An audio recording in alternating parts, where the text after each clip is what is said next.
जिन बातों को मैं आपके बीच में रख रहा था और मेरा पेज अचानक डिस्कनेक्ट हो गया आप लोगों के बीच से, लेकिन मैं अपनी बात कह रहा हूं। ये कोई मुकेश कुमार हैं, ये लिख रहे हैं टोटी चोर। भाई बता दो तुम्हारे घर में किस किस साइजों की टोटियां फिट होती हैं, मैं उन साइज की टोटियां भेजवा दूं तुम्हारे घर की जो टोटियां चोरी हो गई हों। किस किस साइज की टोटी किसके किसके कहां फिट होती है तुम बता देना, वो टोटियां हम तुम्हारे घर में भेजवा देंगे अगर कोई टोटी तुम्हारे घर वालों की गायब हो गई हो तो। साथियों मैं कहना चाहता हूं, मैं असभ्य नहीं हूं, लेकिन इतना जरूर बता दूं, अगर कोई असभ्यता का असभ्य टाइप का कमेंट मेरे फेसबुक या पेज पे कमेंट करेगा तो उसको जवाब देने में मैं चूकूंगा भी नहीं। हम उस परंपरा के नहीं, आप मेरे एक गाल पे मारेंगे हम दूसरा गाल आगे कर देंगे, हम आपका हाथ तोड़ के आपके हाथ में पकड़ा देंगे।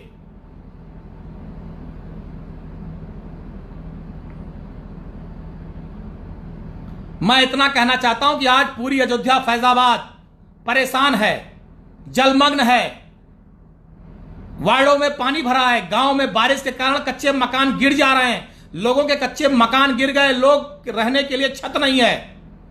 बिल्कुल सोनू भाई, जनौरा का बहुत बुरा हाल है। जनौरा ही नहीं, जनौरा के साथ साथ कई वार्डों का बुरा हाल है। पूरा अयोध्या फैजाबाद वार्डों में पानी भरा है, लोग परेशान हैं, लोग घर से निकल नहीं पा रहे हैं, और यही पानी बीमारी देंगे, डेंगू देंगे, लोगों को बीमार करेंगे। लेकिन शासन प्रशासन के पास पानी निकालने की कोई व्यवस्था नहीं है कि उन पानी को कैसे वार्डों से निकाला जाए। बरसात में जिस तरह से सफाई होनी चाहिए नालों की, कोई प्रशासन ने सफाई नहीं कराई, जिसका खामियाजा अयोध्या और फैजाबाद के लोगों को भुगतना पड़ रहा है।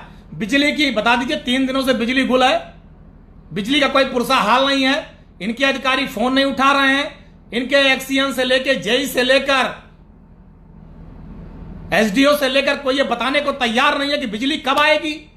जनता सड़कों पर है, गर्मी के मारे जनता का बुरा हाल है, लेकिन भारतीय जनता पार्टी की सरकार में नकली राम राज्य में, मीडिया द्वारा दिखाए गए नकली राम राज्य में, जो विज्ञापन के बल पर नकली राम राज्य दिखाया जाता है, उसमें यह अयोध्या की जनता त्राहिमाम कर रही है। और मुख्यमंत्री जी आते हैं हर बार, इतने हजार करोड़, इतने हजार करोड़, इतने लाख करोड़, इतने हजार करोड़, यही पूरा ऐलान करके चले जाते हैं। उसके बाद जो स्थिति है अयोध्या फैजाबाद की, वो आप सारे लोगों के सामने है। मैं अयोध्या फैजाबाद वासियों से निवेदन कर रहा हूं, अपनी लड़ाई आपको लड़नी पड़ेगी, अपना हक और अधिकार की आवाज को आपको उठाना पड़ेगा, अपनी बात को आपको बोलना पड़ेगा। अगर आपका वार्ड पानी से भरा है और यह सरकारी मशीनरी, नगर निगम, जिला प्रशासन, भारतीय जनता पार्टी की सरकार उस पानी को बाहर नहीं निकालना है, आपकी जो अव्यवस्था है अगर उसे खत्म नहीं कर रहे हैं तो इनके खिलाफ आवाज उठाइए। अगर बिजली कटौती हो रही है, 3-3 दिनों से आपके यहां बिजली नहीं आ रही है, आपके गांव में, आपके वार्ड में, अयोध्या फैजाबाद में बिजली नहीं आ रही है, तो आपको अपनी आवाज को उठाना पड़ेगा, बोलना पड़ेगा, अपने हक और अधिकार के लिए लड़ना पड़ेगा।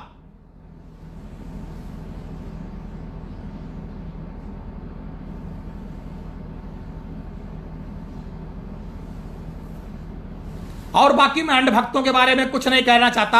अंधभक्त तो ऐसे हैं, अगर 500, मैं एक बात और कहना चाहता हूं, हमारे लाइव पे बहुत से साथी जुड़े हैं, मैं मांग करता हूं सरकार से कि ये जो अंधभक्त हैं, अंधभक्तों के लिए 500 रुपया लीटर का पेट्रोल डीजल कर दो, और जो हम जैसे गरीब लोग हैं, जो और सामान्य जनता है, नागरिक है, इनके लिए 30-35 रुपए लीटर का डीजल और पेट्रोल कर दो, कि जहां पर आम जनता, गरीब, किसान, नौजवान, मजदूर, मध्यम वर्गीय लोग, टीचर, अध्यापक, इंजीनियर, डॉक्टर, वकील, ये सारे लोग जहां पर पेट्रोल डीजल डलाने जाएं, उनको 30 और 35 रुपया लीटर मिले। और जहां पर ये अंधभक्त, इनके अलग, इनको 500 रुपए लीटर दिया जाए, तब भी इनके ऊपर कोई फर्क नहीं पड़ने वाला है। इन अंधभक्तों को जो है 500 रुपए का डीजल और पेट्रोल दिया जाए तो मुझे लगता है इनके चेहरे पे भी खुशी आ जाएगी, दोनों काम हो जाएगा, जनता भी खुश, अंधभक्त भी खुश, दोनों का भला हो जाएगा। ऐसी कोई योजना की हम मांग करते हैं सरकार से कि सरकार आपको ये सब करना है, ऐसी कोई व्यवस्था कर दीजिए, तो आपके सारे अंधभक्त भी खुश रहेंगे और जनता भी खुश रहेगी। पूरा प्रदेश परेशान है बिजली की व्यवस्था से। बाबा जी ने बिजली में कोई काम नहीं किया। बिल्कुल भाई, बछड़ा सुल्तानपुर में पानी भर गया है, बिल्कुल माजिद सैनी जी, बिजली की बिल्कुल बुरी हाल है।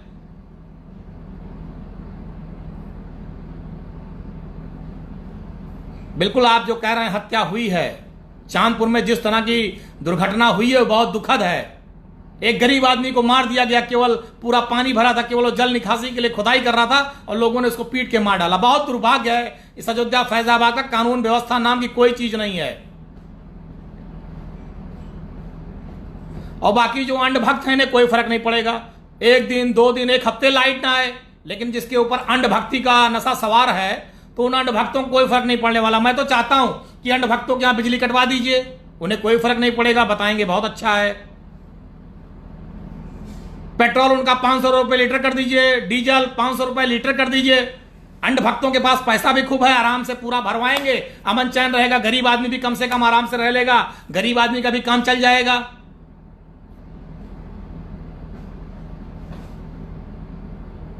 बिल्कुल भाई सही कह रहे हैं, आरटीओ ट्रांसपोर्ट नगर में पूरा पानी, मैंने बता दिया पूरा अयोध्या फैजाबाद बेहाल है। बिजली की व्यवस्था दुर्व्यवस्था में बदल गई है, जनता परेशान है, पानी के बगैर कहीं कुछ नहीं है। लेकिन अब क्या कहा जाए, नकली राम राज्य है। सुबह देखिएगा चैनल दिखा देंगे, बाबा जी पूरा, कल बाबा जी फिर अयोध्या आ रहे हैं। बाबा जी पूरी अयोध्या को 4.25 सालों में खंडहर कर दिए हैं, कहीं कुछ है ही नहीं है। मेरे साथियों, मेरे बंधुओं, अयोध्या फैजाबाद के लोगों, पूरे प्रदेश के लोगों, मैं कहना चाहता हूं, वसूलों पे आंच आ जाए तो टकराना जरूरी है, और जो जिंदा हो तो जिंदा नजर आना जरूरी है। अपनी बात को कहिए, अपनी हक और आवाज को उठाइए। बाबा के मुकदमों, बाबा की लाठी और बाबा की जेल से मत डरिए। बाबा खुद 3-4 महीने के मेहमान हैं, इनकी सरकार केवल 3-4 महीने की मेहमान है। उसके बाद जनता ने मन बना लिया है, जनता सत्ता परिवर्तन करने जा रही है।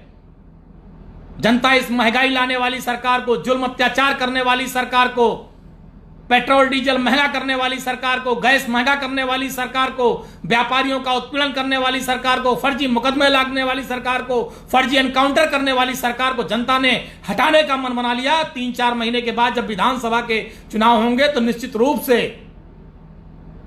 इन नकली राम राज्य वालों को, भारतीय जनता पार्टी की सरकार को, उत्तर प्रदेश की देवतुल्य जनता निश्चित रूप से हटाने का काम करेगी, यह मैं कहना चाहता हूं। बाकी पूरे स्मार्ट सिटी की पोल खुल चुकी है। मिसम भाई लिख रहे हैं मोदी जी ने गिफ्ट दे दिया। बिल्कुल, मोदी जी का तो जन्मदिन ऐसा था कि जनता यहां पर बगैर लाइट के बेहाल हो गई, जनता का पसीना छुड़ा लिया उन्होंने अपने जन्मदिन पे, पूरा त्राहिमाम हो गया। क्या बोला जाए उनके बारे में। बाकी मैं अपने सभी साथियों से कहना चाहता हूं, रात के 11:30 बज रहे हैं, प्रभु श्री राम से प्रार्थना कीजिए अयोध्या फैजाबाद के अच्छे दिन आए, उत्तर प्रदेश के अच्छे दिन आए, इस जुल्मी अत्याचारी महंगाई लाने वाली सरकार से मुक्ति मिले, इस जुमलेबाज और झूठ बोलने वाली सरकार से मुक्ति मिले, अमन चैन हो, शांति व्यवस्था हो, आदमी को बिजली, पानी, शिक्षा, स्वास्थ्य की सही व्यवस्था मिल सके। स्वास्थ्य की क्या कहना, जब इनके मंत्री मर गए बेचारे ऑक्सीजन और बेड के अभाव में कोरोना काल में, तो इससे ज्यादा पोल इनकी उसकी कुछ खुल नहीं सकती कि इनकी क्या स्थिति है। बहुत खराब स्थिति है इनके मंत्रियों, विधायकों, सांसदों की।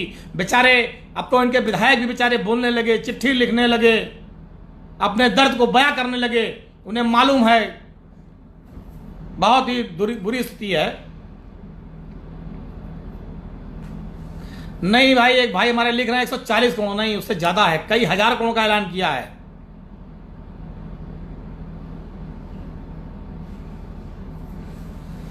चलिए, सभी साथी जो हमसे जुड़े हैं सभी साथियों को प्रणाम, सभी साथियों का अभिवादन करता हूं। नमस्ते, शुभ रात्रि, गुड नाइट।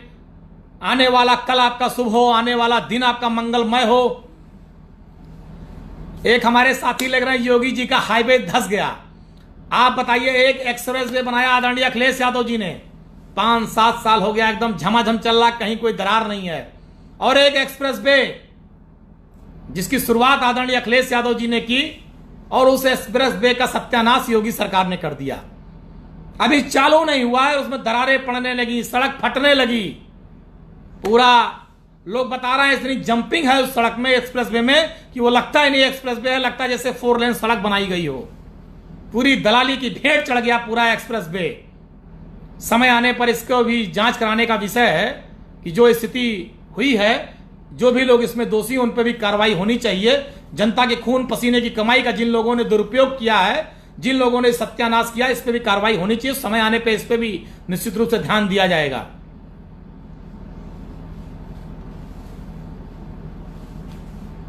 बहुत बुरी स्थिति है। सभी साथियों से निवेदन है, अपनी आवाज को उठाइए, मजबूत करिए। इस जुल्मी, अत्याचारी, भ्रष्टाचारी सरकार के खिलाफ आवाज उठाइए। 3 दिन से बिजली की जो अव्यवस्था है इसके खिलाफ आवाज उठाइए। अपने वार्डों, गांव में जो गरीब लोग परेशान, उनकी आवाज को उठाइए। जहां पर मिट्टी के घर गिर गए हैं, लोग परेशान हैं, उनके लिए आवाज उठाइए। उनके हक और मदद के लिए आवाज उठाइए।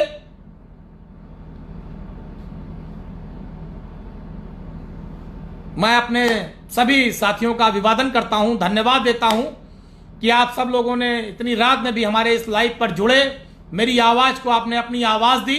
और निश्चित रूप से आने वाले समय में इस जुल्मी, अत्याचारी सरकार को हटाएंगे। साथियों, कल 12:30 बजे फिर लाइव रहूंगा। जितने हमारे साथी मेरी आवाज को सुन रहे हैं, कल 12:30 बजे एक बहुत विशेष मुद्दे पर मैं लाइव रहूंगा। आप सभी साथियों से अनुरोध है कि कल 12:30 बजे मुझसे लाइव में जुड़कर मेरी आवाज को आवाज दे करके मुझको आशीर्वाद देने का कष्ट करें।